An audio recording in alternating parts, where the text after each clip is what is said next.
go through presence, appearance, did they get my attention, could I understand their point of view, what their topic was, did they make me want to know more, and did I understand where they were going, all in 1 minute. So it's much more fun to have 10 minutes. So what I'm going to do, just so I can make sure, because a lot of times I find questions overlap, and I can kind of combine the answer, but you're good, I'm not going to hit it. Well, I'm going to write down your questions, and I'll just make sure I'll stay until we get to them all, and then we get kicked out. Okay. How do you figure out your target audience? Okay, I'm just going to write them all down first. And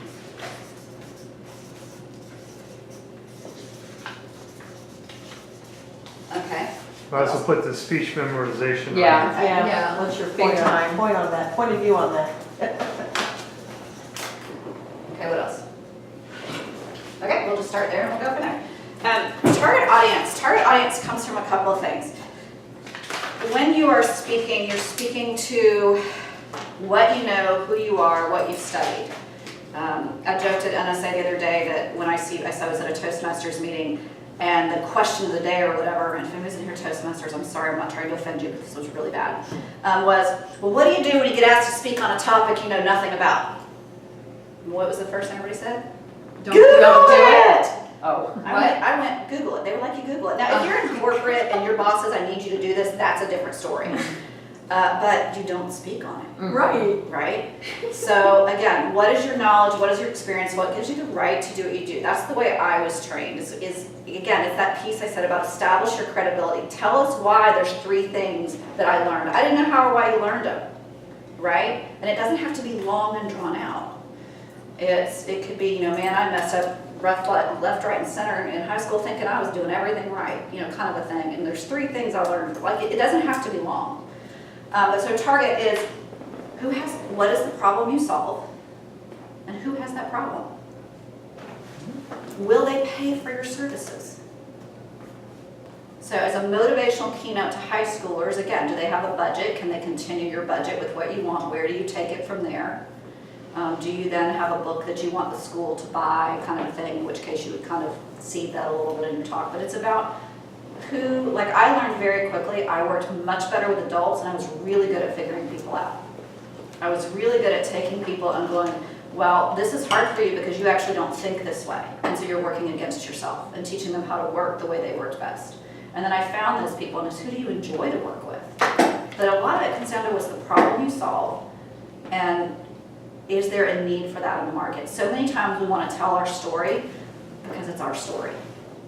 And we have to remember that everything we say is about everybody else, and it's never about us. So it's about finding that who are the people. Caregiving is a big place right now, but who are the people that are going to pay for it, right? Who are the companies, though, that will sponsor and support it and have positions? Like Piedmont Heart Institute has a wellness coach. They pay them. It's free to their patients. It's finding that avenue, and then what's the key point? Yeah. So, my target market right now is always entrepreneurs in business, growing their business, using speaking and selling from the stage for some. Sometimes it's books, sometimes it's just conversations, but how do they generate more business and tell their story? Kind of like marketing verbally, right?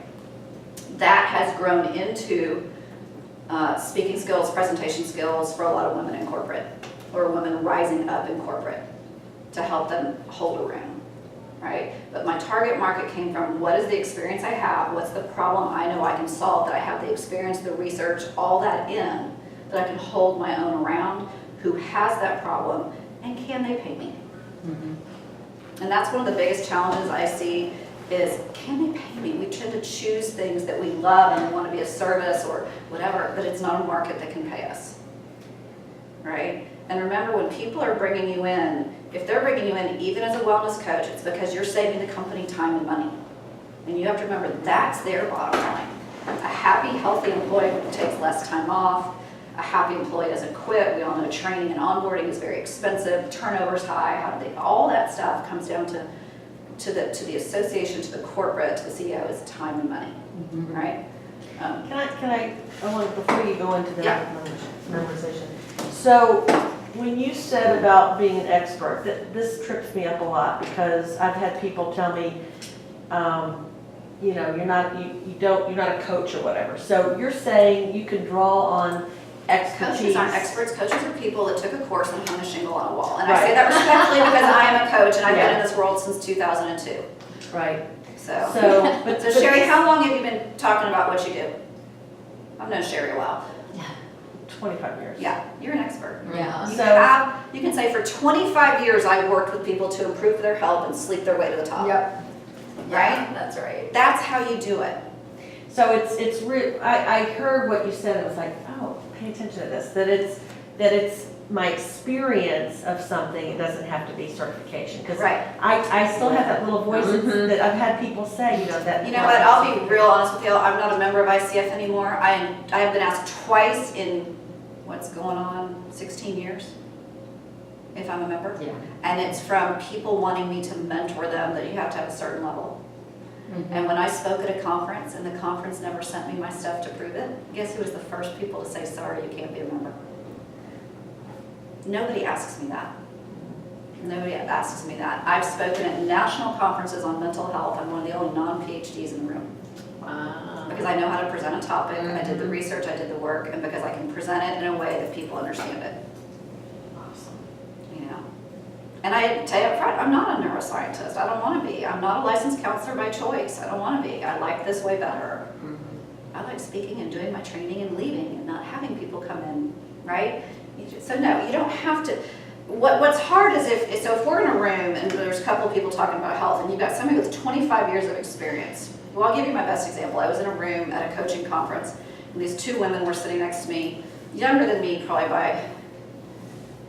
it felt like 15 years, but it was probably a lot less than that. But you know, in the moment when you have kids and they don't, that you're like, you're in a different world. And we're talking and we're just like, what do you do? Well, I'm a parenting coach. This was both of them. And I went, oh, really? Right? And I'm somewhere between 35 and 40 and I've got 3 kids. And one of them was about 26 or 27, no kids. I think she was married. Oh, yeah. The other one was about 31 with 1 child. They had no depth of knowledge or depth of experience or anything. They weren't licensed counselors in school who had worked in the system and worked with families and DFACs or anything else. They didn't have the right to claim their title. That doesn't mean that I won't stop them from doing it, but that's what people look for when they hire you is, right? Is I know one of the first people I hired to help me was because she was a mom. It wasn't because of what she did. It's because what she did successfully, but she was a mom and she got it. Yeah. She understood that my kids they will always come first. You force me to choose, I will choose my family, always. And never tell me that I have to choose between them, because the other side will lose. And so she got that, right? So that's what I'm talking about. A piece of paper, it just means you've taken a class. It's different than a PhD, it's different than all that, right? So I totally want to recognize that.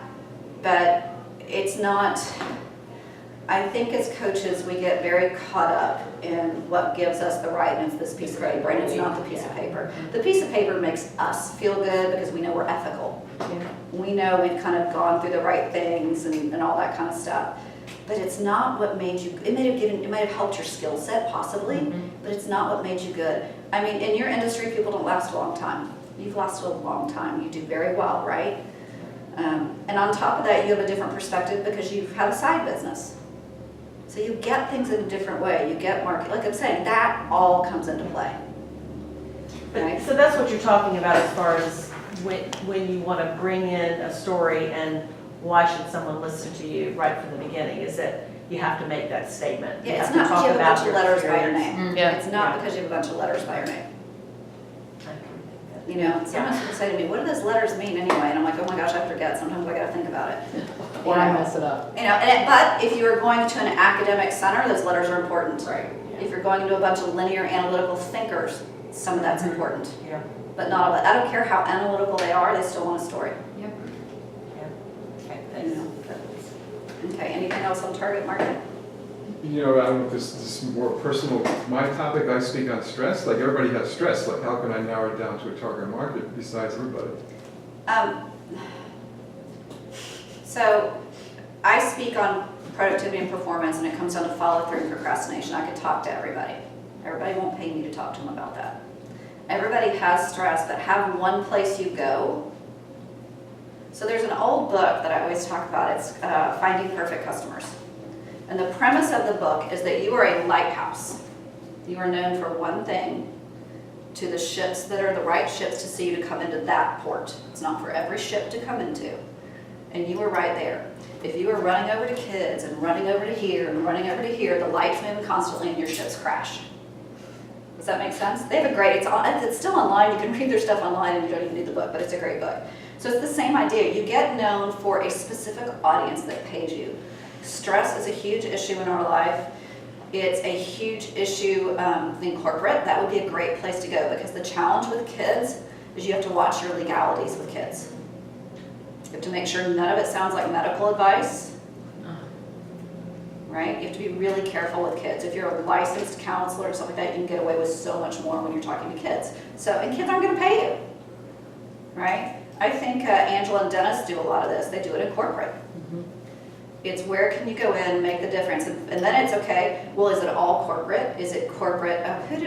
If y'all were at NSA, I met quite a few people who they only speak in the farming industry or the agriculture industry. And then we had Cheryl Benderglass here. She only speaks in family entertainment businesses like bowling alleys or carnivals or things like that. That's all she does, and she's slammed for a year. I think we're so afraid that there's not enough out there sometimes. I think was it the average, there were like 7,000 associations and they all have meetings every month. Wow. Right? It's understanding. So yes, so I want to speak on stress. What's your background and experience? What did you do? Before you did this, what did you do? I was a health educator. Health educator. Yeah. So And maybe Steve's yours, a chiropractor too. so yours might be, you know, stress without drugs kind of a thing. I'm not making up titles, but in the education environment, I mean, my sister-in-law is an elementary school principal. In that whole, like, take what you know. I know this because I lived it, is a thing, right? And then from that, it opens up, okay, it's all, Craig Boykin is a guy on Facebook. He's not a member of NSA, but he's crushing it with speaking, and I don't think he was actually in jail, but he didn't do anything right. And he eventually got his GED and did whatever, and wrote a book and speaks all over the education circuit right now.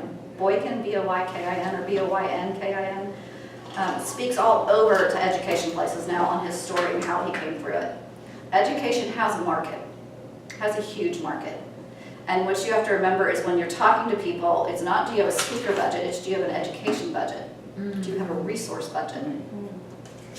You know, if you have a book, it's not, well, my speech is $5,000. It's, well, you know, I know this is so important. I'm willing to, I was an educator. I get this.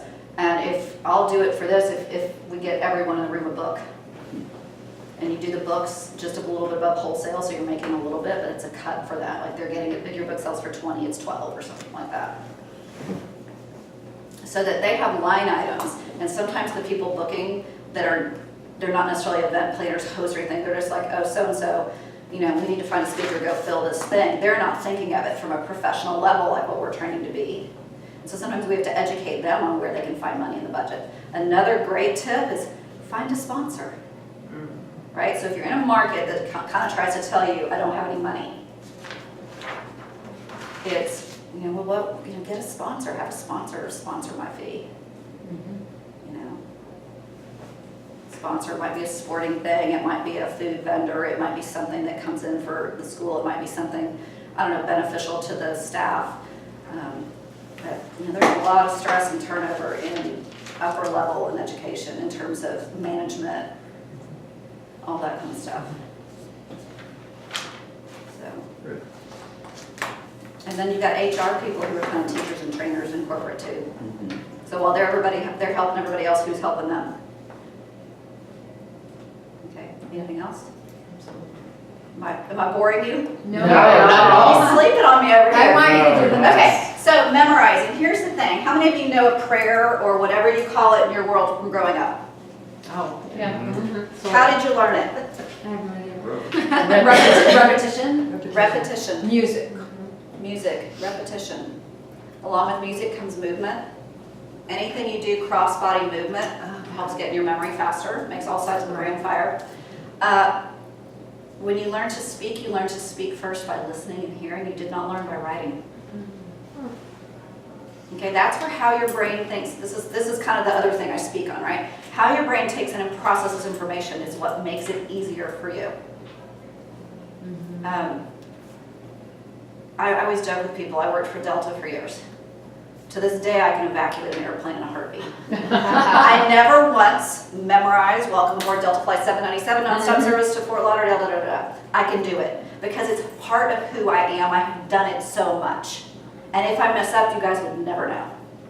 That's how you tell your stories. You are so you own your stories so much that we don't know. Think of it like a wedding, if you've ever been to a wedding, and bless you if you've ever had to pay for one. Right, there are so many things going on, and if something messed up and this didn't happen, or the wrong flowers, or the audience never knows, right? We know because we're in it and thinking, oh my gosh, it was supposed to be this, and it was, like the quote says, right? There's what we planned to do, there's what we did, and there's how it was perceived or whatever. When you memorize, I actually think it takes away your confidence.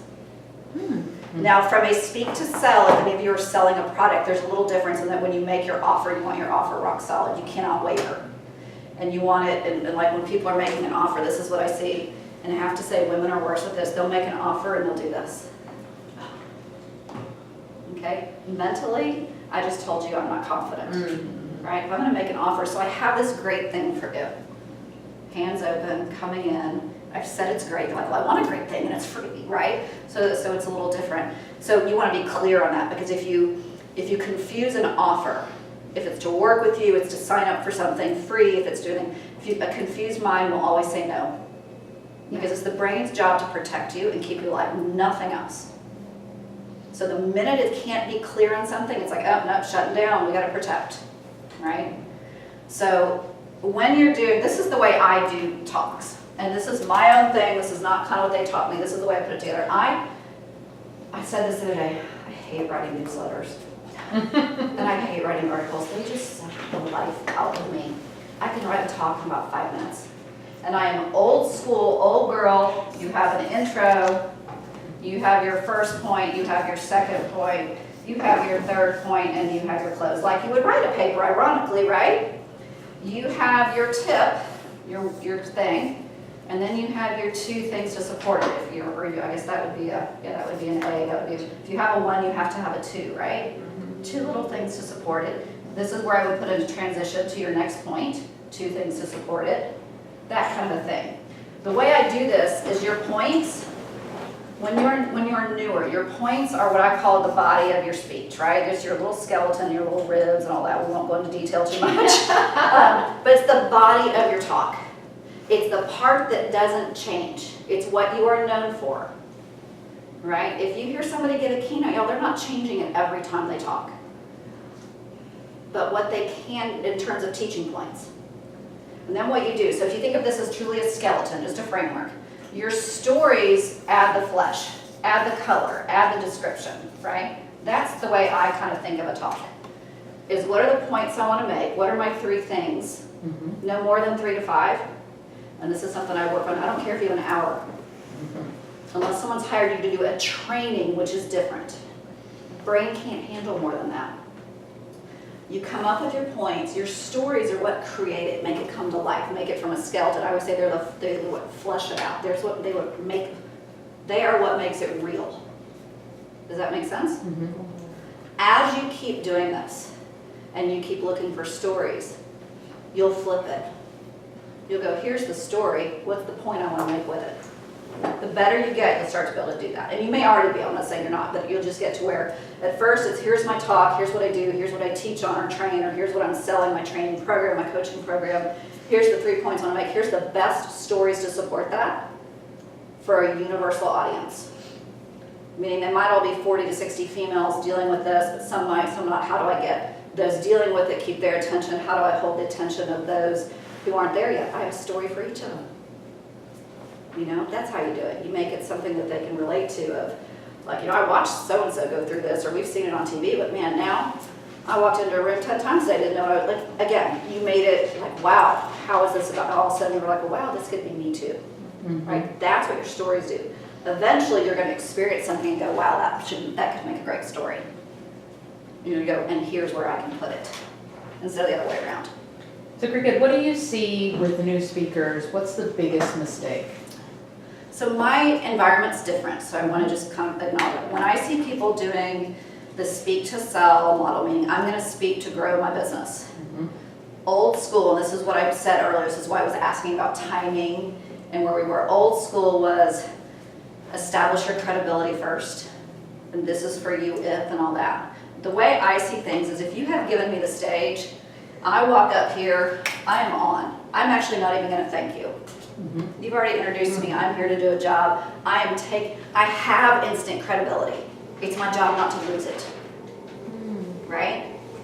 So yes, I might have, matter of fact, who was there to see Dan speak? I know you were. Who else? Did you notice at the end he said his quote unquote origin story was in the middle of his talk? So, people think origin story, what got me here? I don't actually use an origin story unless I'm speaking to high schoolers or kids, which I don't do very often. But it's, people start at the beginning sometimes in the wrong place. So it's either, hi, I'm so glad to be here. Again, precious time.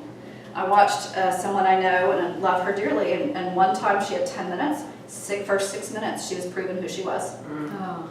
Not intentionally, she's very confident, so it was very interesting, but it's what's been taught. Mhm. And again, this is coming from this kind of speak to sell, I'm going to speak to grow my business, to whatever. And then I've seen somebody else they had a 20-minute talk, and the first 11 minutes was all about them and their experiences. Mm. Every story you tell has to be about the room. So it can be about you, but it has to be about the room. And so that's one of the things I see, and I see people want to tell a story so badly, and yet the story really doesn't fit, but it's Yeah. important to them. So it's like you've got to be able to step back and think of, there's the emotion and the passion and all that, and then there's the business. Mhm. And, I have a story, like I said, when I talk about productivity and how I learned to work the way I learned, that's what I went through in school. I don't tell that in corporate. It doesn't enhance anything. It doesn't really do much. Right. And I have a talk on, that I created, it's I can't even think of the title now, Discover Your Procrastination Profile, how putting things off is putting you out of business.